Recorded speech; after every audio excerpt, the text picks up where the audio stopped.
Dokumen hak kerajaan. Tetapi kalau dokumen itu ditanda sulit, maka EPCO hendaklah anggap itu sebagai sulit. Percaya ke Israel lagi? Tentulah tak percaya. Hak percaya ke dia UMNO aja. Kita rakyat Malaysia diajar jangan percaya pada Zionis ni. Dengan perjanjian ini, siapa tanda tangan ni? Yang tanda tangan ini ialah pegawai di Jabatan Perdana Menteri Pejabat Datuk Najib. Disaksikan oleh Setiausaha Datuk Najib sendiri. Nama apa? Tengku Syarifuddin. Dan seorang pegawai namanya Encik Syamsuni. EPCO nama apa? Nama Paul Stadlen. Pejabat di mana? Pejabat di Kuala Lumpur dan di Washington. Antara nasihat dia apa dia? Menasihati kerajaan cara menangani pengganas. EPCO ni syarikat Israel memang pengganas dah. Tiba-tiba dalam perjanjian ini kerajaan Malaysia ambil khidmat dia cara Malaysia nak lawan pengganas. Pada mata Israel siapa pengganas? Orang Islam lah pengganas. Pada mata kita Israel tu pengganas. Tapi pada mata UMNO, dia ambil Israel nasihat dia cara nak lawan pengganas. Dia ambil pengganas, nasihat dia lawan pengganas. Tak masuk akal langsung. Antara perkhidmatan dia ialah menasihati kerajaan cara nak lawan pengganas.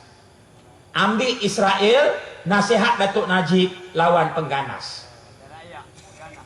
Itu dia. Perjanjian ni semua dapat kat kita. Dia marah. Marah sangat dengan Nur Ibrahim. Nur Ibrahim kata, syarikat yang Datuk Najib ambil ni ialah syarikat yang bagi nasihat pada Israel. Sekali lagi, pemuda UMNO marah. Dia kata, mana bukti? Jangan kecek saja dalam parlimen ini. Kalau tak betul dan tak dapat buktikan, kita akan gantung. Kita akan bawa Ketua Pembangkang mengadap jawatankuasa disiplin. Datuk Kamarudin Jaafar sebut tadi jawatankuasa hak dan kebebasan, hak dan kebebasan, hak dan keistimewaan. Itu namanya jawatankuasa disiplin untuk ahli parlimen. Bila Anwar kata syarikat yang Datuk Najib, yang UMNO Malaysia ambil ni, yang kerajaan Malaysia ambil ni adalah syarikat yang juga menasihati Israel. Ahli parlimen UMNO ni marah ke Nur Ibrahim. Dia kata, mana bukti? Tunjuk bukti dulu, jangan kecek saja. Anwar Ibrahim angkat satu lagi dokumen, bukti kerajaan Israel ambil EPCO. Ada juga ke Nur Ibrahim. Boleh mana, hamba pun tak tahu. Perjanjian Government of Israel, Economic Office, Ministry of Finance, 350 Fifth Avenue, New York, Israel ni, pejabat dia, tahun 23 Disember 1991. Perjanjian antara kerajaan Israel dengan EPCO. Ini perjanjian antara kerajaan Malaysia dengan EPCO, serupa.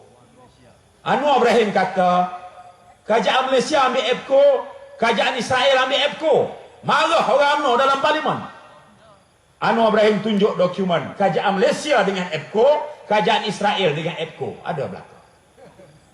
Bila Anwar tunjuk dokumen, Menteri UMNO bawa usul dalam Dewan 22 hari bulan nanti nak rujuk Anwar ke jawatankuasa disiplin. Dia tak boleh jawab. Kita dedahkan UMNO dan kerajaan Malaysia dan pejabat Perdana Menteri dan Bukit Aman kaitan dengan Israel. UMNO tak boleh jawab. Dia nak gantung Anwar sebagai ahli parlimen. Itu cara dia. Sebab apa kita cerita ni? Datuk Kamarudin Jaafar cerita. Wabi Khalid Samad pun sebut dalam ceramah sekejap tadi. Saya pun jadi pilih sebagai tajuk utama ceramah malam ni. Sebab apa? Sebab TV kita tak cerita benda ni. Kalau TV kita bebas macam negara lain, mula-mula berita penting. Parlimen hari ini diberitahu oleh Ketua Pembangkang Datuk Seri Anwar Ibrahim bagaimana kerajaan Malaysia mengadakan hubungan perjanjian dengan syarikat EPCO yang turut dianggotai oleh 5 pakar-pakar intelijen Israel. Datuk Seri Anwar ketika mengambil perbahasan dalam titah perbahasan diraja mengemukakan 2 dokumen bagi menyokong hujah beliau. Macam tu tajuk utama. Kalau TV kita bertanggungjawab, dia akan tanya komen rakyat pula. Dia turun ke bawah, tanya rakyat hak pergi ke pasar, tunggu bah macam mana. Tadi Ketua Pembangkang dalam Parlimen mendedahkan kerjasama kerajaan Malaysia dengan syarikat Israel. Apa pandangan? Tentulah rakyat akan kata itu tak patutlah. Negara kita ni bebas dan merdeka. Kita berjuang dengan keringat, darah dan air mata untuk dapat kemerdekaan. Bukan untuk bawa Israel berkhidmat dalam negara kita. Itu dia jawapan rakyat. Dia akan tanya orang kampung pula, alik tupak dia. Macam mana Pak Cik? Oh tak patutlah, muka Israel tu gana. Lama dah kita tahu kan. Tak patutlah Tok Najib buat gitu. Itu patutnya. Tapi dia tak wayak ke rakyat gitu. Hak dia wayak ke apa dia? Datuk Najib sekarang mendapat sokongan rakyat kerana melancarkan klinik Satu Malaysia. Dia wayak. Dia pun tanya, apa pendapat orang ramai? Ya kita terima kasih banyaklah sebab Datuk Najib ni prihatin dengan rakyat. Hak tu dia cerita. Hak Datuk Najib bawa Israel, hak tu dia tak cerita. Bila dia tak cerita, terpaksa kita bersyarah lah di Telaga Bakar ni. Itu saja kisah dia. Kita kena cerita yang ini, nak tunjuk wajah sebenar UMNO. Di satu sisi, UMNO apa dia? Parti agama, parti bangsa dan negara. Negara ini maju makmur kerana UMNO. Orang Melayu senang kerana UMNO. Agama terpelihara kerana UMNO. Di satu sisi lain, dia buka pintu untuk Israel. Masuklah, masuk. Bukit Aman, masuk. Nama apa? Nama Isaac David Naskar. Nama apa? Nama Aido Chester. Duduk mana? Duduk Bukit Aman. Apa lagi? Mari buat perjanjian kerajaan Malaysia dengan EPCO, syarikat yang turut dianggotai oleh pakar-pakar Israel. Untuk nasihat Malaysia apa? Untuk kempen untuk Malaysia. Kempen. Masa syarikat ini nasihati Israel tahun 91, antara nasihat dia ialah kerajaan Israel mestilah memberikan keutamaan kepada rakyat. Rakyat diutamakan. Tahun 91, masa syarikat ni kempen untuk kerajaan Israel, dia kata kerajaan Israel untuk dapat sokongan rakyat mestilah memberikan keutamaan kepada rakyat. Hari ini rakyat didahulukan di Malaysia. Serupa. Saya tak kata dia dah nasihat, cuma serupa. Apa satu lagi? Nasihat syarikat EPCO ini juga pada Israel ialah mestilah memberikan tumpuan kepada kesihatan rakyat. Di sini klinik Satu Malaysia.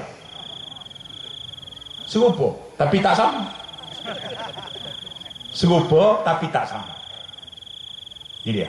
Sebab itu, bila saya baca perjanjian ini, apa tugas EPCO kepada Israel? Menjalankan kerja-kerja perhubungan awam untuk kerajaan Israel.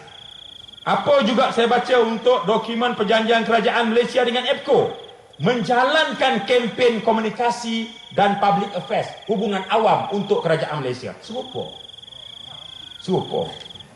Gak UMNO nak marah apa? Kita cuma cerita benda hasnoti. Ada dalam dokumen, tapi utusan Malaysia tak cerita. Ada dalam dokumen, TV3 tak cerita. Ada dalam dokumen, RTM tak cerita. Sebab itu kerana rakyat tak dapat maklumat, UMNO terus jadi kerajaan. Kalaulah orang Islam dapat maklumat ini, orang Melayu Islam dapat maklumat ini, UMNO takkan dapat sokongan lagi di kalangan rakyat. Tak ada orang Melayu yang waras akal fikiran dia boleh terima cara UMNO mengundang dan menjemput masuk rejim Zionis Israel laknatullah ini dalam pejabat polis Bukit Aman. Itu dia. Tadi Wabi Khalid sebut, Menteri Pertahanan kita Zahid Hamidi jumpa pula dengan Menteri Pertahanan Israel, Ehud Barak. Dah tentu Ehud Barak ni tangan dia berlumuran darah. Yang duk buat keputusan binasakan umat Islam di Palestin ini, Menteri Pertahanan yang duk gerak askar dia, jet pejuangnya, helikopternya, peluru berpandunya, kereta tebalnya, hancurkan bumi Palestin berdepan dengan pejuang-pejuang intifadah ini. Inilah Ehud Barak.